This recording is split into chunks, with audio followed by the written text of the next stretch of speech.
Coucou chers élèves, maintenant engageons une nouvelle notion. Cette fois-ci, nous allons apprendre à ressortir la forme canonique d'un polynôme.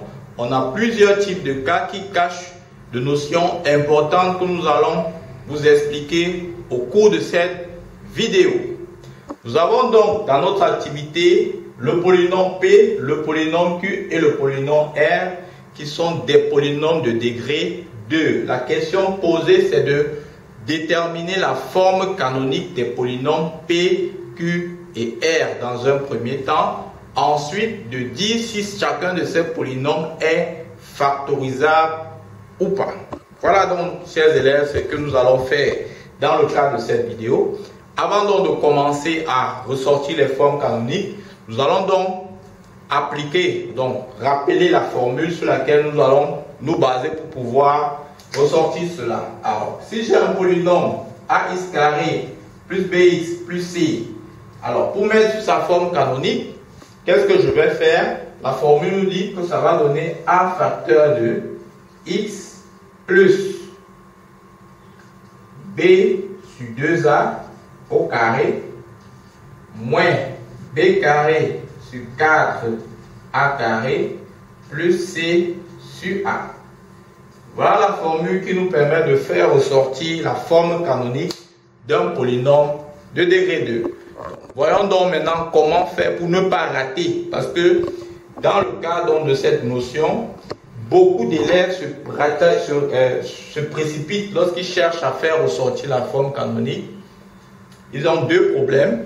La précipitation, du coup ils font beaucoup de signes, d'erreurs de signes. Et l'autre problème, déterminer les valeurs exactes de A, B et C. Troisième problème, de pouvoir appliquer la formule sans se tromper. Donc, ce qu'on va faire, c'est que je vais vous montrer dans le déroulé, étape après étape, comment faire pour ne pas rater les valeurs de A, B et C.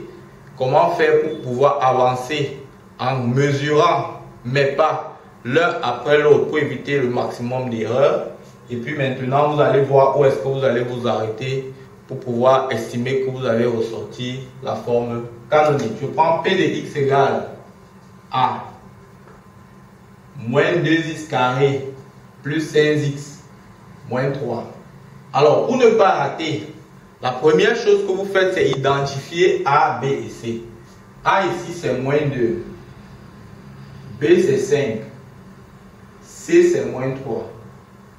Quand vous avez identifié, vous voyez, ici, là, on va voir des personnes qui vont mettre A égale à 2 et ils vont laisser le signe. À partir de là, vous ratez directement l'opération. Donc, il faut bien identifier les valeurs de A, B et C. Maintenant, c'est identifié, j'applique ma formule. Ça fait A qui est moins 2 facteur de x plus B. B, c'est 5 sur 2A. 2 fois moins 2, ça fait moins 4 au carré.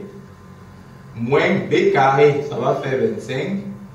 Sur 4A carré, 4 moins 2 au carré.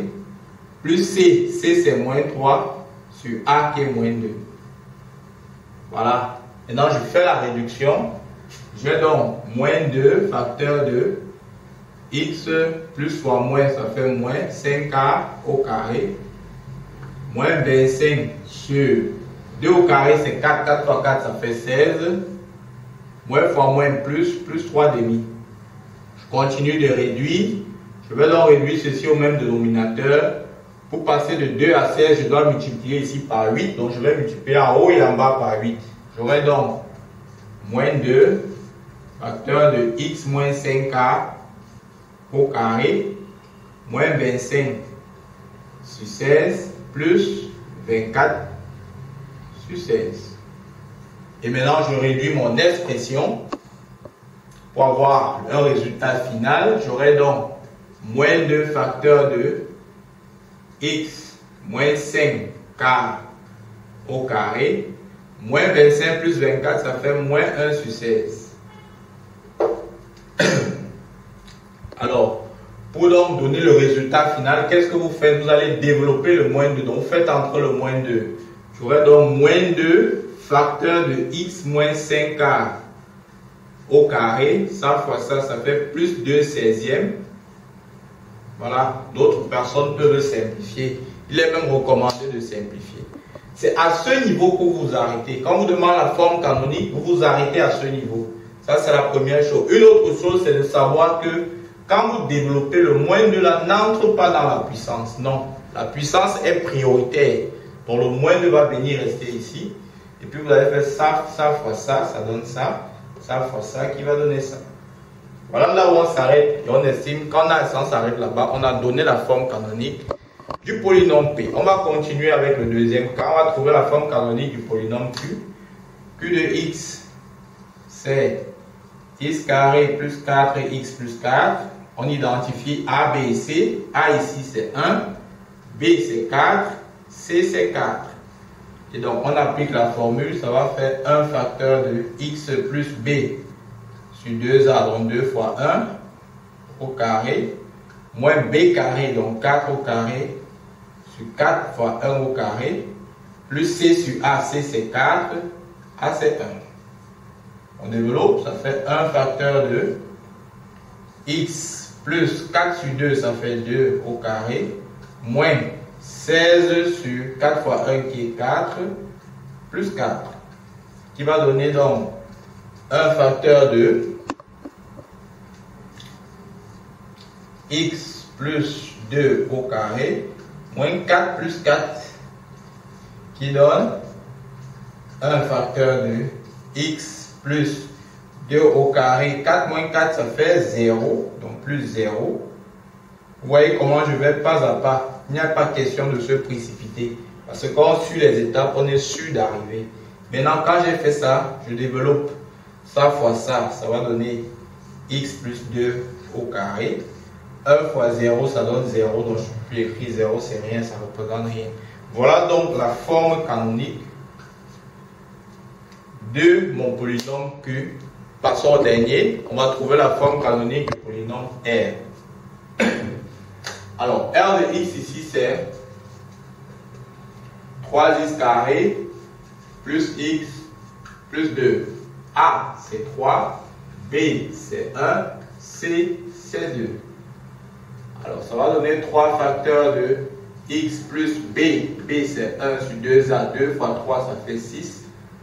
Au carré, moins 1 au carré sur 4 facteurs de 3 au carré plus c sur a, donc 2 sur 3. Voilà.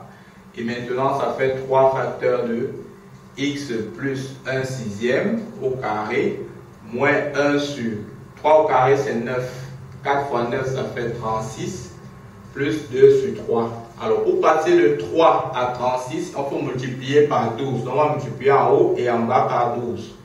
On aura donc 3 facteurs de x plus 1 sixième au carré moins 1 sur 36 plus 2 fois 12, ça fait 24 sur 36. Voilà. Maintenant, moins 1 plus 24, ça fait 23. Donc, j'aurai donc 3 facteurs de x plus 1 sixième au carré. On continue. Plus 23 sur 36. Maintenant, je développe. Je fais entre le 3, donc ça fait 3 facteurs de x plus 1 sixième au carré, plus le 3 sur 36. En simplifiant par 3, j'aurai 12 au dénominateur. Ça va me donner donc plus 23 sur 12.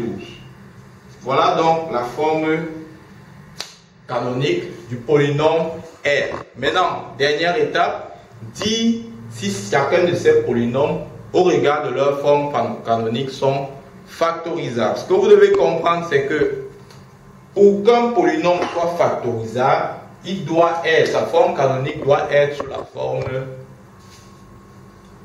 a carré moins b carré. Autrement dit, si vous avez un truc x carré moins a, x moins b au carré moins a, tout ça, ce sont des choses qui sont factorisables. Si vous avez a carré plus b carré, ça, ce n'est pas factorisable. Autrement dit, si j'ai x carré plus a étant positif, x carré, bon, x moins b au carré plus a carré, ça, ce n'est pas des choses qui sont factorisable. Voilà donc ce qu'il faut comprendre.